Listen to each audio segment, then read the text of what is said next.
Jeshi la polisi nchini limeitaka jamii kuishi kwa amani na upendo ili kuondokana na migogoro mbalimbali ya mara kwa mara ambayo imekuwa ikichangiwa na upekuzi wa simu, hasa kwa wanandoa, wanafamilia pamoja na wapenzi, huku sheria ikitaja kukagua simu isiyo yako kisheria ni kosa la jinai. Akizungumza mara baada ya kutoa semina kwa makundi maalum likiwemo kundi la polisi jamii na makundi mbalimbali, mkaguzi msaidizi wa polisi dawati la jinsia na ulinzi wa mtoto makao makuu ya polisi Dar es Salaam, Wilfred Wila, amesema migogoro mingi ya kindoa imekuwa ikisababishwa na kukaguana simu, hasa kwa wapenzi na wanandoa. Aidha, mkaguzi msaidizi wa polisi dawati la jinsia na ulinzi wa mtoto makao makuu ya polisi Dar es Salaam, Wilfred Wila, amewataka wanaume kwa wanawake kuacha tabia ya kukagua simu za wapenzi wao. Hizi ni ripoti za Ayo TV na Mirada Yao kutokea mkoani Geita. Mimi ni Baraka Fujens.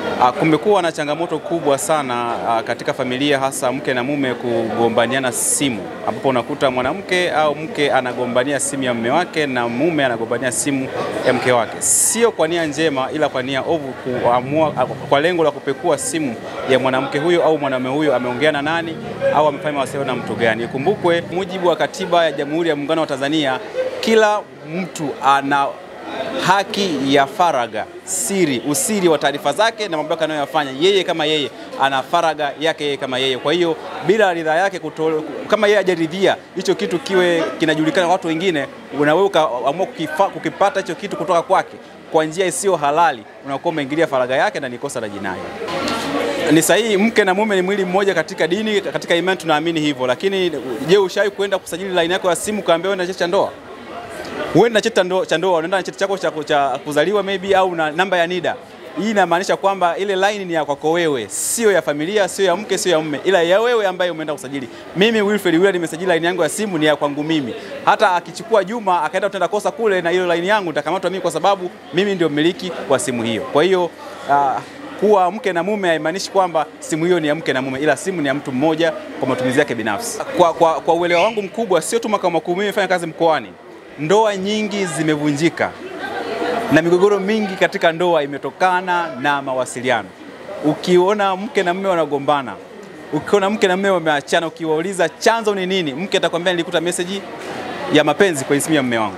Ukimuuliza mwanaume kwa nini mpiga mkeo, nilikuta message ya mapenzi kwenye simu ya mke wangu. Kwa hiyo matukio yamekuwa mengi ambayo yanapelekea kuachanisha ndoa, kugombana, mauaji, lakini wengine wanapata pressure kabisa kwa sababu ya kupekua simu ya mtu mwingine na kukutana na message ambayo ni ngumu kweli kweli. Yaani unakutana, mimi leo napekua simu ya mke wangu na kukutana na message imeandikwa penzi la jana lilikuwa tamu sana, tutarudia lini.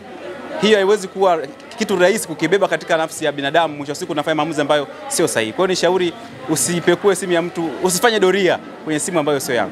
Kimsingi, ukifanya upekuzi kwenye simu ya mtu mwingine, ukaingilia akaunti ya mtu mwingine, iwe Instagram, ya Facebook, ya Twitter, kwa interest zako mwenyewe pasipokuwa na ridhaa ya mmiliki wa akaunti hiyo au kifaa hicho, unakuwa umetenda kosa la jinai. Haijalishi ni mke wako, ni mtoto wako au ni nani. Hata sisi jeshi la polisi tunapofanya upelelezi, tukitaka kupekua simu yako au kupekua akaunti yako, tunaomba kibali maalum kwenye taasisi maalum ambayo inatupa mamlaka sisi ya kufanya kazi hiyo.